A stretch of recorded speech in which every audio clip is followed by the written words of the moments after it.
Right, so I'm going to show you how to turn off all your mobile network settings on the Galaxy A27. Now you can do this in case you're having problems with mobile network connectivity or Wi-Fi.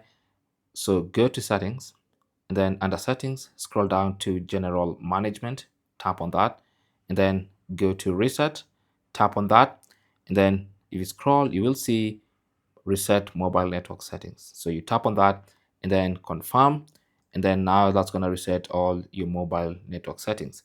And you can come here and also select the other SIM card and also reset the mobile network settings for that particular SIM card. Now that resets your mobile network settings back to original defaults.